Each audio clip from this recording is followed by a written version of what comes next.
작년에 수능을 본 학생 중에서 재학생은 65%였고요. 나머지 35%는 대부분 N수생이었습니다. 최근 N수생 비율이 계속 늘어나는 추세였었죠. 올해도 여러 가지 이슈로 마찬가지일 수 있을 것 같아요. 그런데 N수생이라고 해서 다 공부를 잘하는 건 아니겠죠. 그래서 작년에 N수생이 늘어나긴 했지만 작년 수능에 N수생과 재학생 사이의 성적 차이는 오히려 줄어들었습니다. 진학사의 작년 그리고 재작년에 입력된 33만 건의 수능 성적을 분석해보면요, 2023 수능에서는 N수생 성적이 100분위로 9.7 정도 높았었는데 2024에는 그 차이가 8.4로 줄어들었습니다. 전체 학생 성적이 아니라 상위 10%인 학생끼리만 뽑아서 비교를 해봐도 그 차이가 줄었어요. 올해도 N수생이 많을 거다 이런 이야기들이 많은데 다 공부를 잘하는 학생들일 거라고 생각하지 않으셔도 됩니다. 자, 그런데 정시로 대학에 합격한 학생들을 분석해보다 보니까요, 성적 차이와 다르게 정시로 합격한 N수생 비율이 오히려 더 높아졌더라고요. 학생들에게 선호도가 높은 11개 대학의 정시 합격자 중에서 N수생 비율이 2022학년도에는 65.8%를 차지했었는데 2023학년도에는 67.8%, 작년 2024학년도에는 70.5%로 높아졌습니다. 앞에서 재학생과 졸업생의 점수 차이가 줄었다고 말씀드렸지만 어찌됐든 N수생의 성적이 더 높았고요. 수능을 본 N수생의 비율도 더 높아졌기 때문이라고 할 수 있을 것 같아요.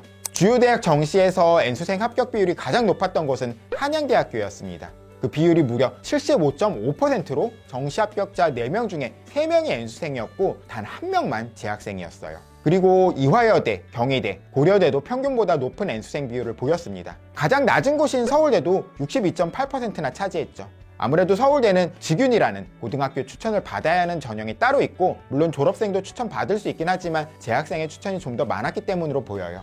이런 자료는 최종 등록자만 대상으로 데이터를 뽑는 게 더 유의미하겠지만 그건 정확히 알 수가 없어서 최초합, 최종 합한 학생들 모두를 대상으로 통계를 냈기 때문에 실제와는 다른 면이 있기도 하겠지만 그래도 정시로 합격한 N수생의 비율이 높고 그 비율이 작년보다도 더 높아졌다는 것, 이거는 부정하기 어려울 겁니다. 아무래도 N수생들이 수능을 대비한 공부 시간이 더 길고 시험에 대한 경험도 있기 때문에 정시에 있어서 더 유리하다는 건 부정할 수 없을 것 같아요. 그런데 의대 정시 합격자 중에 80%가 N수생이다, N수생 때문에 현역들은 정시에서 기회가 없다, 이런 뉴스들이 많은데 저까지 이런 이야기를 드리는 건 현역들이 정시는 어려우니까 포기를 해라, 재학생은 안 된다, 이런 이야기를 드리려고 하는 건 아닙니다. 최근 저희 연고대 영상을 보면요, 현역 대 N수생 비율을 물어보기도 하는데 대부분 다 현역이 더 많다고 대답을 해요. 그건 수시 때문이겠죠. 정시보다 더 많은 인원을 선발하는 수시에서는 재학생들의 합격이 압도적이기 때문이에요. 대학이 공식적으로 수시에서 N수 비율을 잘 발표하진 않지만 2023학년도 서울대 결과를 보면 수시 합격자 중에서 92%가 재학생이었어요. 서울대 직유는 재학생만 받을 수 있으니까 그런 거 아니야? 라고 할 수도 있지만 2021학년도 한양대 결과를 보면 수시 합격자 중에서 71%가 재학생이었죠. N수생의 수시 지원 자체가 적어서이기도 하겠지만 수시에서는 재학생들의 경쟁력이 강하다는 이야기가 될 겁니다.